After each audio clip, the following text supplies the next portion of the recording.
The different appraisal districts, governed by a locally elected board of directors and financially supported by the taxpayers within the districts, are responsible for assessing the proper value of the properties located within the district that they serve, and they're generally defined by their taxation boundaries. The taxpayers within the appraising district who hold voting rights elect the local board members.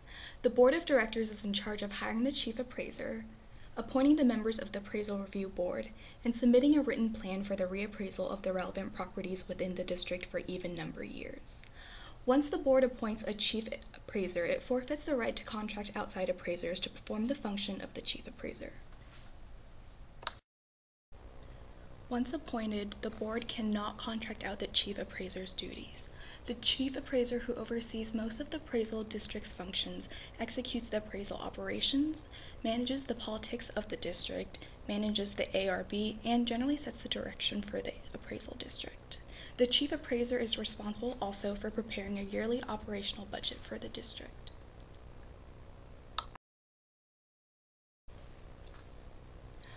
While the ARB is appointed by the board of directors, it performs a largely independent function from the rest of the appraisal district.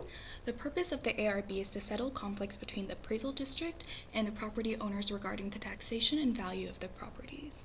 The board of directors determine the number of members on the board, but there must be a minimum of 3 members at any time serving on the appraisal review board. Obligations of this board include the need to examine the appraisal records within 10 days after the chief appraiser submits the records. The ARB is legally prohibited from communicating with the appraisal district and the chief appraiser beyond legal proceedings. Violation of this rule results in a Class C misdemeanor charge. Now, as silly as it sounds, people will try to protest virtually anything. Almost any actions originating from the appraisal district regarding property may be protested. In order to appeal, the protester, however, must have owned the property in contention on January 1st of that year.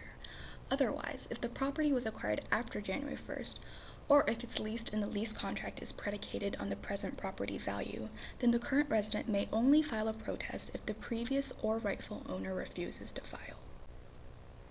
The most commonly protested actions are: the appraisal files show an incorrect owner or incorrect information, the appraisal value of the property is too high or too low due to incorrect or incomplete records, the property is appraised inequitably compared to other properties within the same appraisal district and comparable in age, location, and size.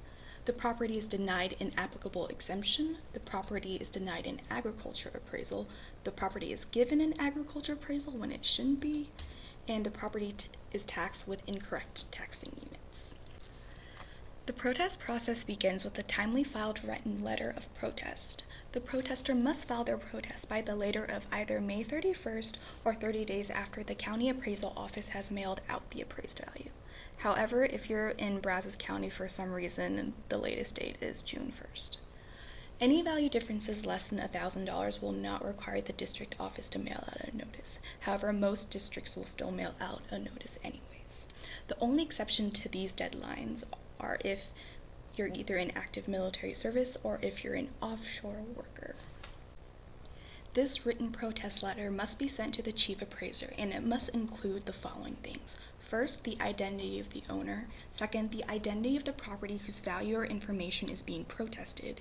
And finally, you must formally state that you are dissatisfied with the appraisal made by the appraisal district. Afterwards, there is generally, though it's not required, an informal meeting with the county appraisal district staff, and this meeting addresses the specific grievances of the protester. The informal meeting can sometimes even resolve a protester's concerns without ever requiring a formal hearing with the ARB. Some local districts don't even require you to have an appointment for these meetings. You can just walk in. However, they must be done in person. You can't conduct this over the phone or through mail. At least 15 days before the formal hearing, the appraisal district will send a copy of the ARB procedures, a statement affirming that the protester may inspect and obtain a copy of the data, schedules, formulas, and any other evidence the appraisal district appraiser plans to introduce at the hearing, and a notice of the right to postpone the hearing. To prepare for a protest hearing, you should check the property description and measurements on the appraisal for accuracy and hidden defects that the appraisal district doesn't know about. Ask the district for the appraisal records on similar properties in the area to compare for treatment. Obtain a certified independent appraisal from a legitimate firm. Use sales data of similar properties in size, age, location, and type of construction. Also, you should weigh the cost of preparing a protest against the savings. If you're going to save like $10, you should probably just spare yourself the trouble and let this one go. Request the appraisal district to provide all the information it used to set the value of your property. And finally, ask to obtain a copy of the data, schedules, formulas, and any other information that the appraisal district plans to introduce at the hearing. Now, many of the districts will charge you from anywhere from $10 to $15 for this information, but it's very good to have. Also, they can't charge you more than $25. So if they do, you know they're wrong. A formal hearing with the ARB requires the protester to either appear in person, send someone with written documentation of their authority to appear on the behalf of the protester, or to send a notarized affidavit with the documentations necessary for the protest, as if the protester had appeared in person. A formal hearing with the ARB is like a very informal version of a court case. Both the appraisal district staff and the protester are under oath to tell the truth.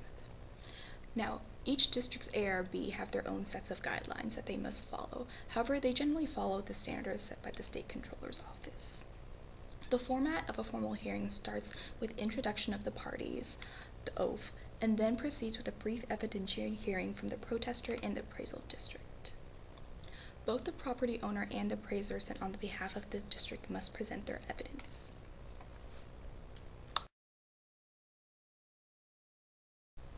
In formal hearings, the appraisal district has the higher burden of proof.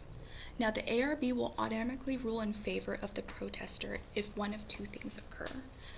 The first option is if the appraisal district fails to meet their burden of proof. The second is that if the property in contention is valued at less than $1 million, the protester submitted a certified appraisal of the property value at least 14 days before the hearing, and the appraisal district representative failed to refute the independent appraisal, then the ARB will automatically rule for the protester. After a decision is reached by the ARB, the decision is sent through a certified mail, and in some districts, they will tell you right there at the hearing. This decision is considered binding for the current tax year unless the protester either files under arbitration or appeals to the district court. In order to appeal to the district court, the protester must file the petition for review within 60 days of receiving the decision through certified mail. In accordance with Texas law, agricultural business owners such as farmers, ranchers, and timber growers pay property taxes based on the productivity value of their land rather than on market value. This means qualified land is taxed based on its ability to produce crops, livestock, or timber, and not on the real estate market value. It is important for agricultural business owners to know that they can appraise their land based on the productivity value because it usually results in a value less than the market value and could result in significant savings. Property owners may qualify for agricultural appraisal if land meets the following criteria. 1. The land an agriculture business owns must be devoted principally to agricultural use. 2. Using land for wildlife management is an agricultural use, if such land was previously qualified and is actively used for wildlife management. 3. Agricultural land must be devoted to production at a level of intensity that is common in the local area. 4. The land must have been devoted to agricultural or timber production for at least 5 of the past 7 years. And 5. If land receiving an agricultural appraisal changes to a non-agricultural use, the property owner who changes the use will owe a rollback tax. The rollback tax is the difference between the taxes paid on the land's agricultural value and the taxes paid if the land had been taxed on its higher market value. In some circumstances, the chief appraiser may deny an agricultural or productivity appraisal for a farm or ranch. In this case, it is best to first find out why the chief appraiser denied the application for this appraisal. Then, prove to the chief appraiser that your land meets the 5 criteria and emphasize the productivity and intensity of the use of the land. Business owners must file a rendition on their personal property. A rendition is a report to your county appraisal district that lists all the taxable real and personal property you owned as of January 1st. A rendition is required to be filed when one owns tangible personal property that is used to produce income. Examples of properties that generate income include inventories, furniture, fixtures, equipment, and machinery used in businesses. There are several advantages to filing a rendition. One advantage is that it lets you give your opinion on your property value. The appraisal district is then required to notify you by mail of any value change and how the value of the property can be protested to the appraisal review board. Another advantage of filing a rendition is that it will make sure that the appraisal district has your correct mailing address. It is possible for the appraisal district to have an error in its mailing address system or may need an updated address. If you do not receive your mail to the correct address, you are still fully responsible for paying your taxes on time and paying fines on any late payments. The last advantage of filing a rendition is that you also have the opportunity to file a report of decreased value to notify the appraisal district of significant depreciation of property. In this case, the district will look at the property before assigning it a value for the next year.